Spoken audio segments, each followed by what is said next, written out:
Okay, good evening. Katatapos ko lang maghugas ng mga kinainan.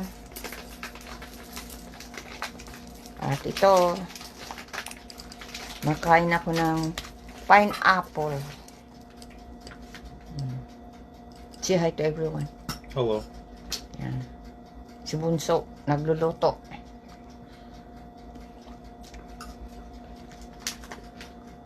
Oh, my God.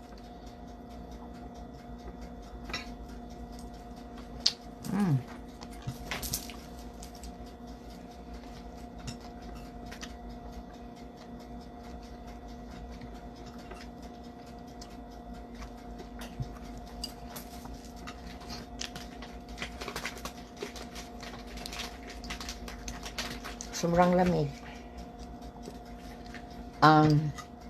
Dapat kanina ko pa ito inabas sa dito para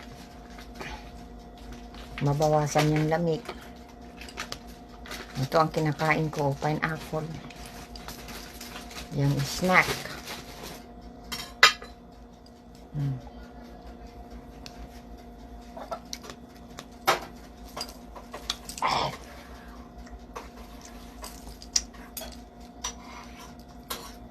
Ay, gabi na naman. Alexa, what time is it? The time is 9:24 p.m. Oh, wow. Alexa, what time is it in the Philippines? In Philippines, it's 1:25 p.m. Wow.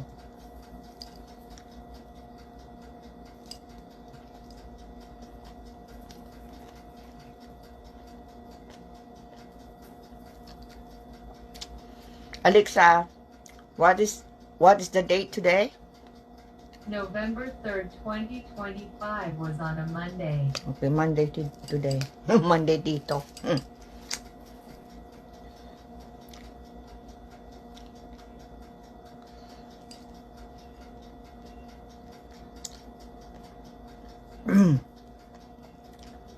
Sobrang lamig talaga.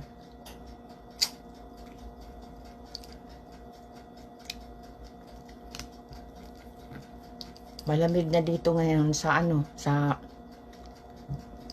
labas. At jacket na ako.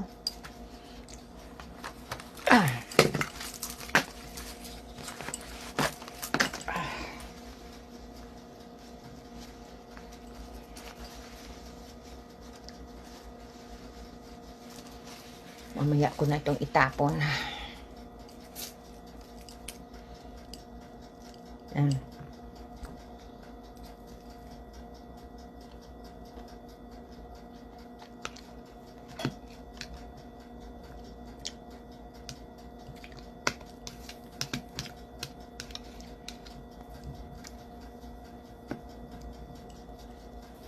Dito yung dati kaya ako na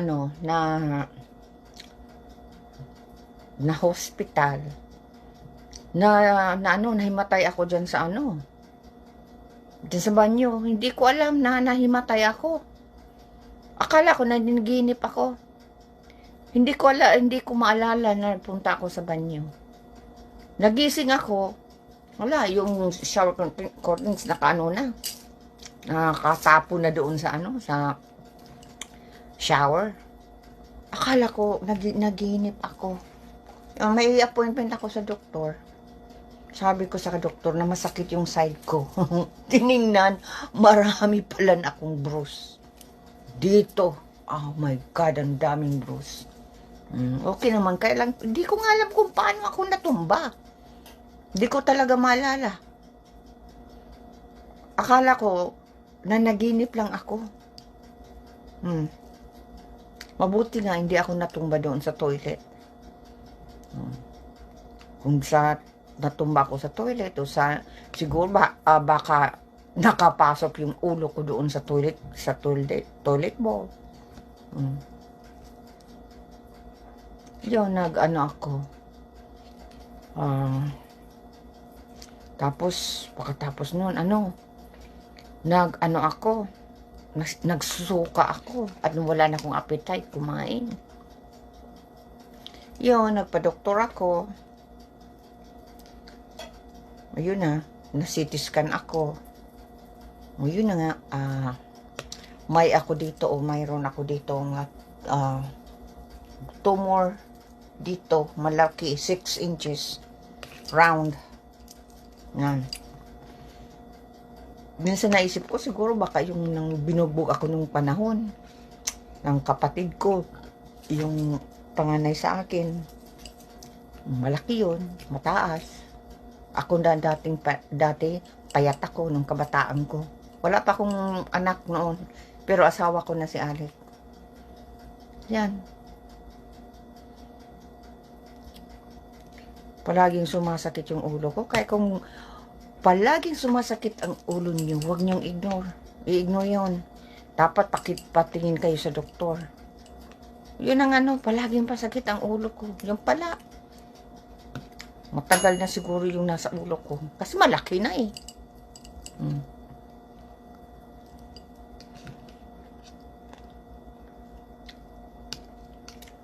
Ayun. Dinala ako doon sa sa malapit sa Vancouver Hospital. Nandoon ako. Yung uminoperahan ako, nag-bleeding pala yung utak ko. Pero hindi agad sa akin sinabi ng doktor. Yung medyo nagre-recover na ako, sinabi sa akin ng doktor na operahan ako sa ulo, yun nga, nag-bleeding. Kung nag-continuous daw yun, patay na ako. At yun sa akin, birthday gift ko,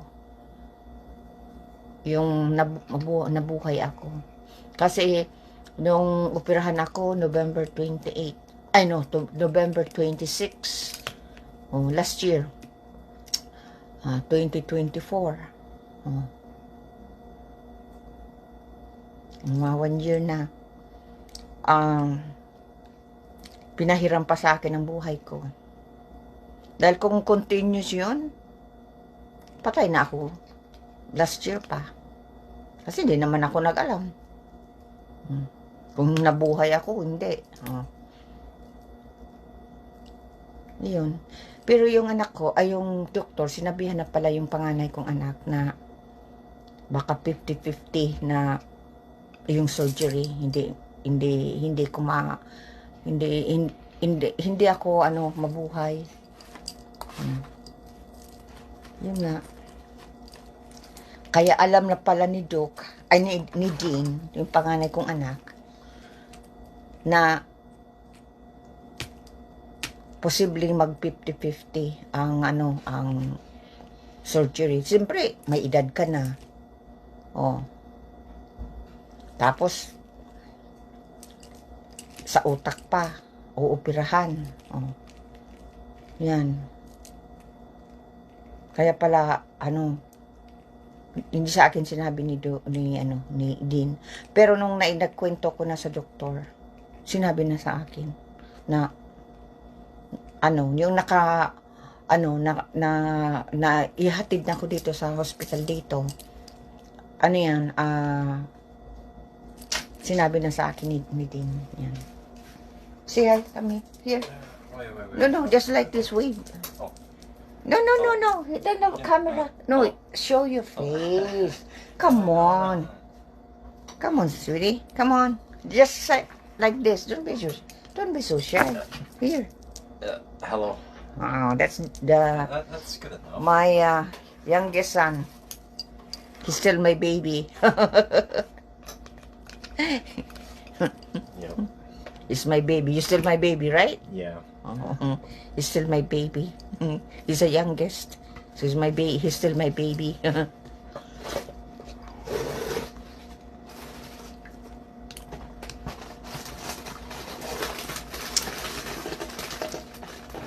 Ayun. Na blessing at nabuhay ako. Dahil kung hindi, wala na ako ngayon. Wala na akong nag-live show dito. Hindi na ako kakain ng ng pineapple. Kaya, pasalamat ko talaga. At binigyan pa ako ng chance na mabuhay. Yan. Kaya huwag kayong makalimot sa Panginoon, Ama, Hesus Kristo. Kasi nakalimot ako noon ng sobra ko talagang depressed noon. Grabe ang stress ko. Nakalimot ako. Pero ngayon, aware na ako sa lahat.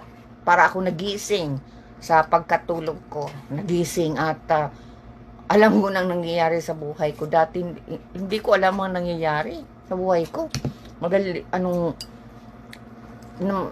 Alam nila yung mga mandrugas. Alam nila na na easy target ako. Kaya na nila, naluko-luko ako. Ngayon,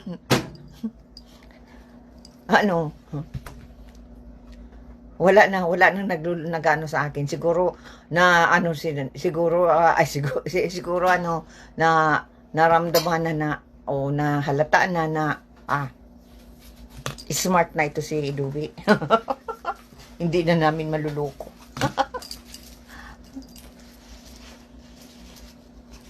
Sarili ko ngayon kapatid. Linuluko-luko ako. Yung panganay namin. Paraging nag-uutang sa akin. Kahit may pera. Pakatapos, hindi naman ako binabayaran. Pag sinisingil ko na, yan ang ayaw na ayaw ko. Ang sinisingil ako. Kung hindi dahil sa akin, wala ka dito sa Canada. Isip ako nag-message ako sa kanya. Nag-ano ako. Sabi ko, palagi mong sinasabi yan sa akin na kung hindi sa kanya, wala ako sa Canada. Sabi kung hindi sa akin, wala kayong libreng katulong. Walang bayad, pakainin lang. Pinakain lang. Dahil kung may may sahod, dahil may pera sana ako. Yan. Ilang taon akong ginawang katulong na walang sahod. Hindi ko nga kung anong itsura ng pera, kung hindi ako nakalipat kay Ali. Hindi ko nakita yung pera. Kung anong itsura ng pera ng Canada.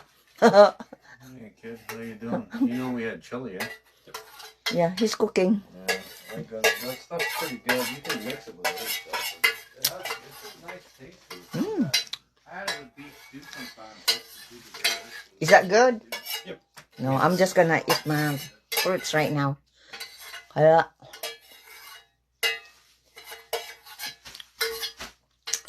tinatawa ko na lang ang mga ginawang pangluloko sa akin. Napatawa na lang ako. Magawa nga ako ng yung maliit lang na parang comedy. Para makita niya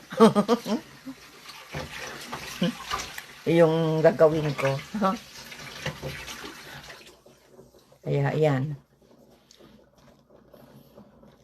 Yan, lang sa maliit lang na yan, short film, the comedy tungkol sa utang.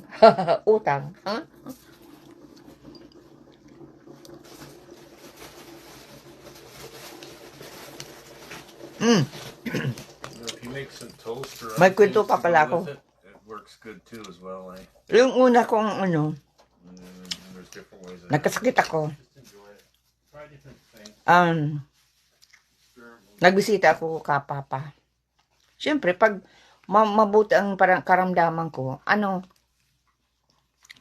hindi ako hindi kasi ako nagpapakita na na talagang na round down ako. Talagang hindi ayoko. Tapos, yan, nakita nila na okay ako. Tapos,